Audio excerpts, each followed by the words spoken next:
ధ్రువ్ రతి ఈ పేరు మీలో చాలామంది వినే ఉంటారు. ఇతను ఒక ప్రముఖ యూట్యూబర్. సో ఇవాళ ఈ ఇండియా గ్రూప్ ఉంది చూసారా, ఇంక్లూడింగ్ రాహుల్ గాంధీ గారు. సో వీళ్ళందరూ కూడా ధ్రువ్ రతికి చాలా థ్యాంక్స్. మీరు బీజేపీ మోదీ గారికి వ్యతిరేకంగా చేసిన ప్రచారం మాకు చాలా ఉపయోగపడింది. అంటే బీజేపీ 240లో ఆగిపోవడానికి 240 సీట్స్ మాత్రమే వీళ్ళు గెలవగలిగారండి.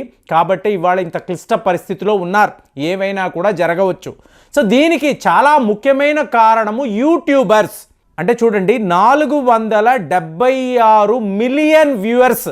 అంటే యూట్యూబ్లో మీకు ఈ పొలిటికల్ వార్తలు వినడానికి, సో అందులో ఏం జరుగుతుందో తెలుసుకోవడానికి ఓవరాల్గా వ్యూవర్స్ చూసారనుకోండి 476 మిలియన్ వ్యూవర్స్ అని చెప్తున్నారు. సో ఇందులో ధ్రువ్ రతి అనబడే ఈ యూట్యూబర్, ఇతనికి మాత్రమే 27 మిలియన్ సబ్స్క్రైబర్స్ ఉంటారండి. అంటే చూసుకోండి, మీకు ఇతను ఎంత పెద్ద ఒక భారీ ప్రణాళికలో భాగంగా ఉన్నాడు. మామూలుగా యూట్యూబర్స్ అన్నారు, ఇప్పుడు నాలాంటి వాడిని తీసుకోండి. మేము ఇక్కడ పక్క ఏదైనా మార్కెట్కి వెళ్ళాలనుకోండి, నడుచుకుంటూ వెళ్తాం. ఇంకా కొద్దిగా దూరం వెళ్ళాలంటే బైక్ మీద వెళ్తాం. చాలామంది ఆగుతారు, మీరు ప్రేమ్ గారే కదండి, అదేంటండి బైక్లో వెళ్తున్నారు అంటారు. సరే, ఏమైనా ఊరికి వెళ్ళాలి, దూరంగా వెళ్ళాలి అన్నప్పుడు కారు తీస్తాం. అంటే అవసరాలను బట్టి మనము ప్రవర్తిస్తూ ఉంటాం. అదే మీరు ధ్రువ్ రతి యొక్క ఆఫీస్ ఎక్కడ ఉంటుంది? జర్మనీలో బెర్లిన్లో ఉంటుంది.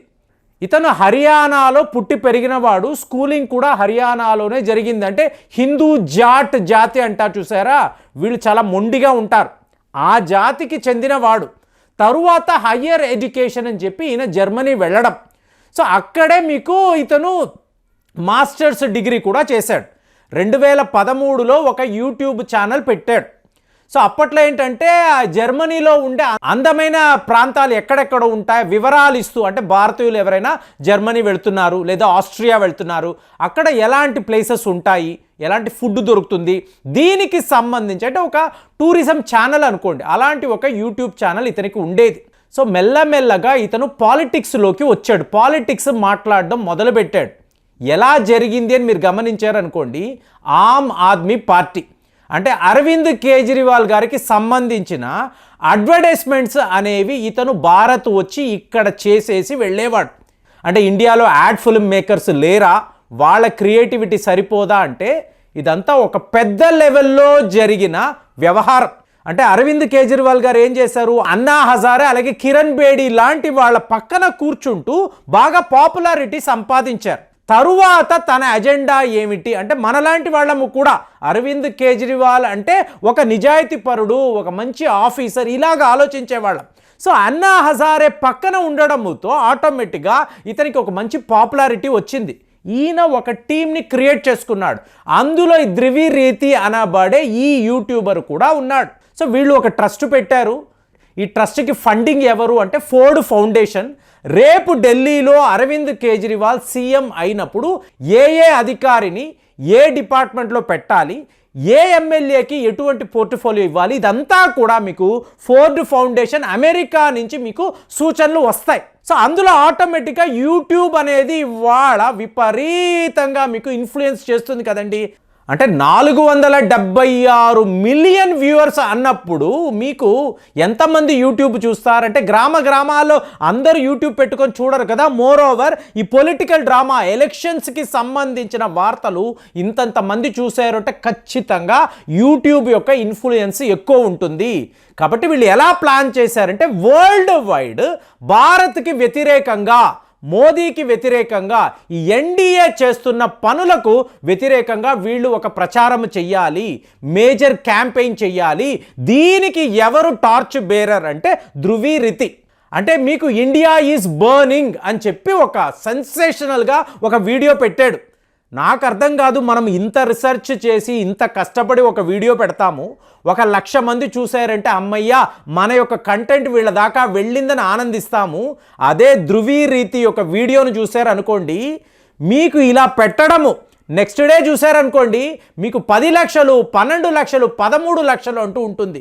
అంటే యూట్యూబ్లో ఈ ఆల్గోరిథమ్స్ ఉంటుంది చూసారా, ట్రెండింగ్ వార్త ఏంటి, ఈ ఆల్గోరిథమ్స్ని ఎలా మీకు స్టిమ్యులేట్ చేయాలి, ఆర్టిఫిషియల్ ఇంటెలిజెన్స్ ద్వారా ఎలా మీరు మీ వ్యూస్ పెంచుకోగలరు, ఇదంతా కూడా చాలా పెద్ద లెవెల్లో మోదీ ద రియల్ స్టోరీ అని ఒక కంటెంట్ పెట్టడము చూడండి. With in 2 days 27 million viewers అండి.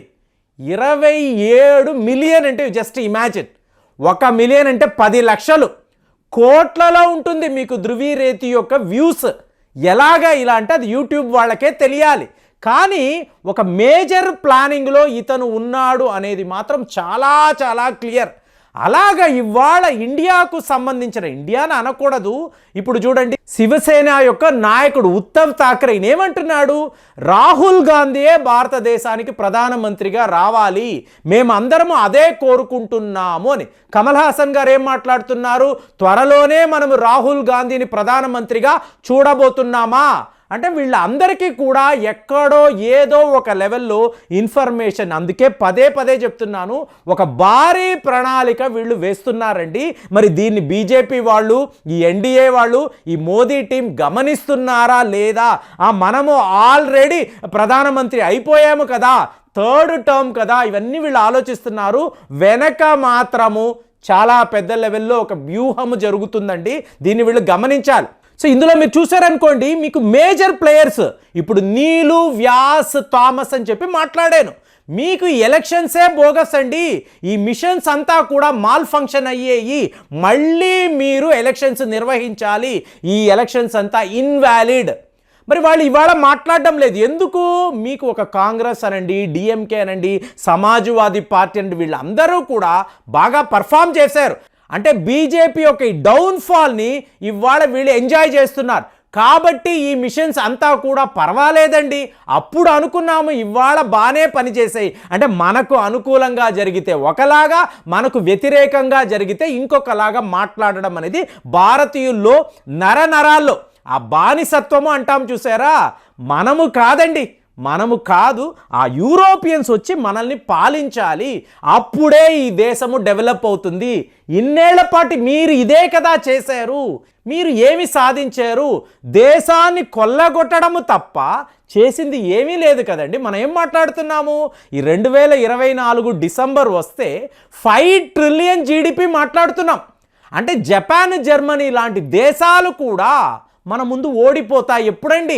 1947 నుంచి వాళ్ళు ఇండస్ట్రియల్ రెవల్యూషన్ అన్నారు. జపాన్ వాళ్ళ యొక్క హార్డ్ వర్క్ గురించి ఎంత మాట్లాడినా తక్కువ. అలాంటి దేశాలతో ఇవాళ మనం పోటీ పడుతున్నాం. కానీ ఇక్కడ ప్రజలు ఏం మాట్లాడుతున్నారు, యూరోపియన్స్ రావాలండి, ఆల్రెడీ ఉన్నారు కదా, వీళ్ళు పాలిస్తేనే కదండి దేశము ప్రగతిని సాధిస్తుంది. ఈ మోదీలు, ఈ బీజేపీలు, ఎన్డీఏలు ఎందుకండి మనకు ఇలాంటి ఒక ట్రెండ్, ఇలాంటి ఒక ప్రచారము అనేది యూట్యూబ్ ద్వారా. ఇంతవరకు మనం పెద్దగా యూట్యూబ్ని పట్టించుకోలేదండి, యూట్యూబ్ వీడియోస్ చూస్తూ ఉంటాం. కానీ ఇది ఒక జియో పాలిటిక్స్లో అతి ముఖ్యమైన విషయం. ఏంటి? ఏకంగా టైమ్స్ మ్యాగజైన్ వాళ్ళు 50 the most influential next generation leaders అన్నప్పుడు ఇందులో ధృవీ రేతి కూడా ఒక యూట్యూబర్ని ఒక న్యూ జనరేషన్ లీడర్ అని చెప్పి వాళ్ళు అందులో మెన్షన్ చేశారు. అంటే ఏ లెవెల్లో ఈ క్యాంపెయిన్ జరుగుతుందో చూడండి. ఆయన ఎక్కడో జర్మనీలో బెర్లిన్లో కూర్చొని వీడియోలు పెడుతున్నాడు అంటే పొరపాటు అండి. పదే ఇతను అమెరికాకు వెళ్ళడము, ఆ ఫోర్డ్ ఫౌండేషన్ వాళ్ళని కలవడము, మొత్తం కూడా సౌత్ ఈస్ట్ ఏషియాలో ఇది మన ప్రణాళిక, భారత్ని టార్గెట్ చేద్దాము, ఏదో ఒక రకంగా మన పాలన వచ్చేలా చేద్దాము, ఇదంతా కూడా హై లెవెల్లో వీళ్ళు చేస్తున్న ఒక వ్యూహము, ఒక స్ట్రాటజీ. మరి దీనిని లోకల్గా ఉండే ప్రజలు, లోకల్గా ఉండే మీడియా గమనిస్తుందా? గమనిస్తే వీళ్ళ రెస్పాన్స్ ఎలా ఉండాలి? మీరు కూడా కామెంట్స్లో తెలియజేయండి. మళ్ళీ వచ్చే వీడియోలో కలుద్దాం. జై హింద్.